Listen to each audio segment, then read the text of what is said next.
What's up, you guys? Okay, I just finished the video on the benefits of using a cable machine to practice backward intention movements. This would be like a sled drag, but the additional benefit of using the cable machine that it's a little bit harder to simulate on with a sled. So this is the concentric or positive portion of the backward intention movement.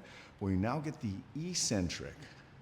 And once again, just a quick review, why this is important is if, say you like to walk dogs and then they pull on you, this exercise is gonna get the circuits and the muscles involved in not letting you get pulled over your own feet.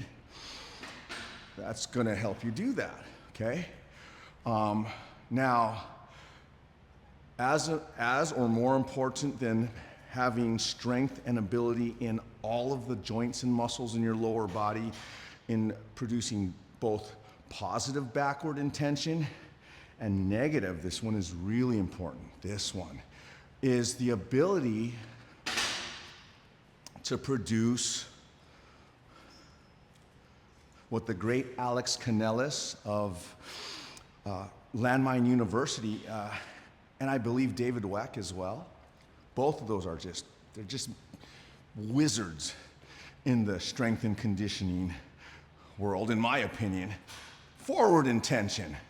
So I love the landmine, but I also like to use cables if they allow this degree of travel. And this is a very functional, movement. Once again, a function can be defined as something that you might actually have to do in real life and something that humans have been required to do at certain points since their very beginnings. Then you might see how this could help you push a car or any number of tasks requiring you applying yourself and being able to produce horizontal force going in a given direction, okay?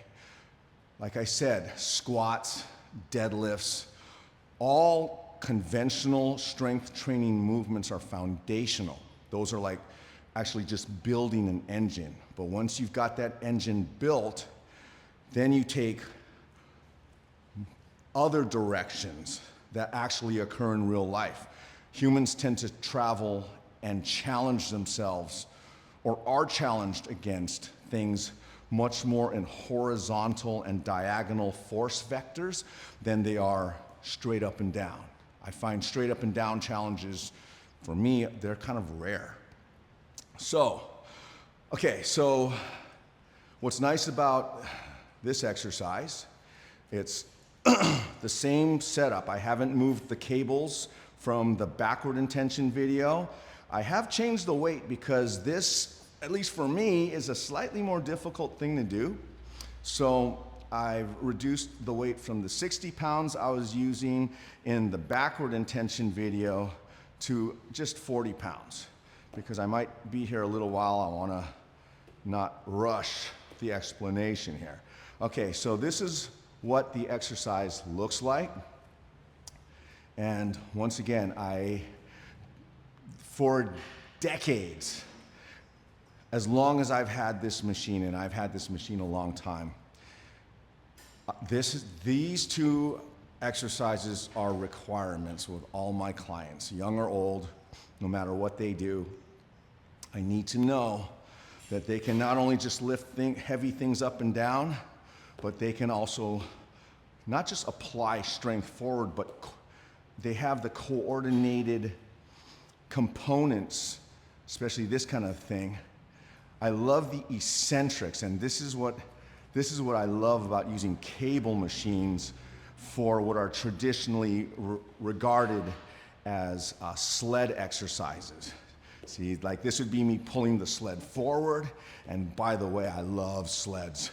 If you have a sled, you're lucky enough to have the space and enough weight to use one, please, sleds all day long. But If you are, like a lot of people, you're in a gym, and a lot of gyms, they can't allow sleds because of space constraints or safety reasons. Well then, this is a nice alternative. So let me show you what's going on here.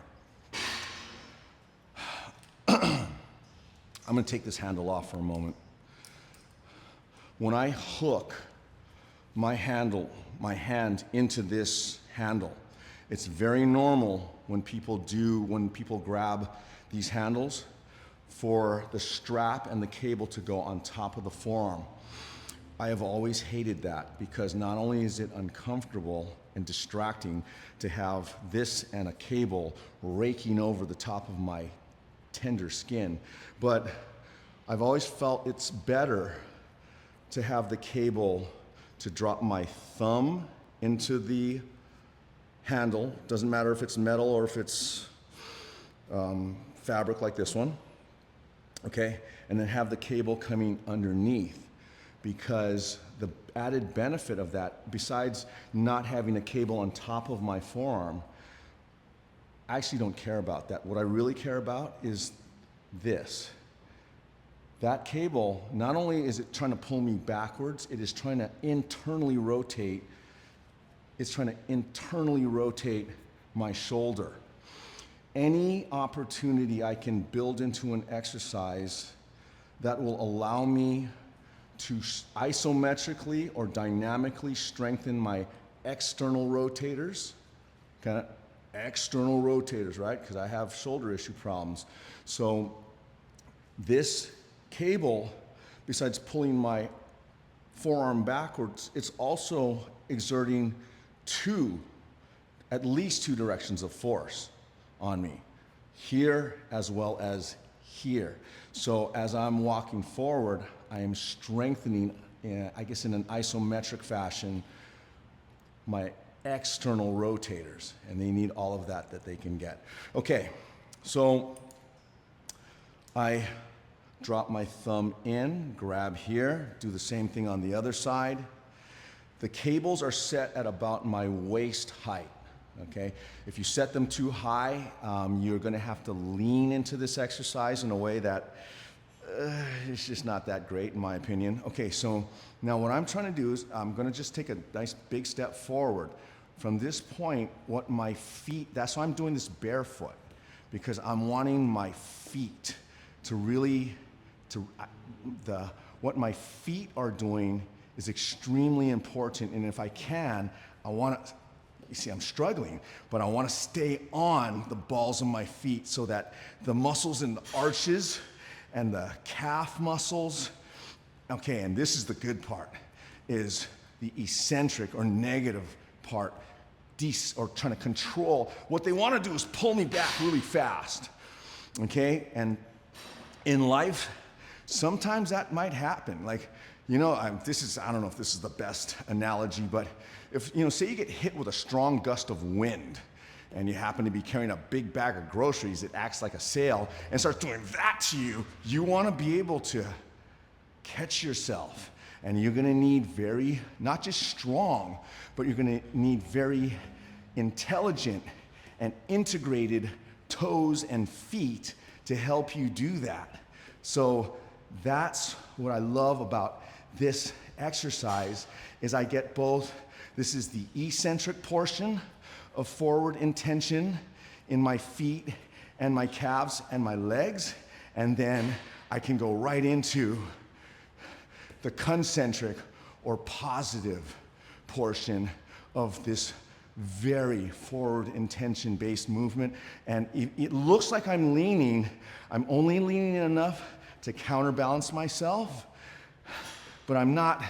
I'll show you what just cheat leaning looks like. And by the way, the backs of my shoulders, where my external rotators are, on the back of my shoulder blades, they are burning. Jeez, and I want them to. I'm gonna go off the topic a little, but it's relevant to this. People ask me what I do for my abs. I don't do any isolated ab stuff. I might every now and then, but it's extremely rare. What I do for my abs is I figure out in any exercise I do how to make my abs the centerpiece. Everything I do has to involve them. Like here's an example. A single arm forward intention walk. Because now, besides this thing pulling me backwards, it is also trying to spin me in this direction. Okay? And it's also trying to internally rotate my shoulder. So I have all these different things. I have this I have to deal with. I have this that I have to deal with. I also have this that I have to deal with. So the more of those components I can build into an integrated, sensible movement, the better. Yeah, I don't know if you can see, but no, you can't. Forget it. All right. So we'll just kind of walk out with this. And yeah, I know what, let me answer your next question. Can you also do this? Absolutely you can. This would be another nice one, right? Right here. And you can also do it, let me do it on the other side. Just so I'm not all lopsided. Okay? So we're gonna start a little walk out here. Always test, make sure this feels okay. And then let's bring it back a little bit. Okay? If you wanna put your hand on the head, this just opens up and exposes the core, lateral core, or core in general, on the opposite side. And then I can put this out. And right here, okay? And then same thing. Once again, this thing's trying to push me backwards, it's trying to spin me, and it's also trying to internally rotate. It's basically trying to judo flip me. And I am just resisting all of those various, I guess we'll call them force vectors or directions of challenge. Okay. One last thing, since we're on the topic, for you guys that like to box, or forget boxing. This is just good for everyone. This, so I'm up on the toes of both feet, and now I'm doing a standing bench press, but from a split stance. This is very valuable. It teaches you how to hold your ground as you exert forward into something else. Because as I'm pushing on these handles, I'm basically pushing myself. As I'm doing this, I could do that and lose my position. So it's a very intelligent interplay of what the upper body's doing. As I'm exerting forward, my lower body, even though you don't see it moving, is having to adjust tension as well as my core. So it's what I call a reactive exercise, where as my upper body does something, my midsection and lower body have to react to that in order for me to stay in place and continue the movement of the weight outward without displacing myself backwards.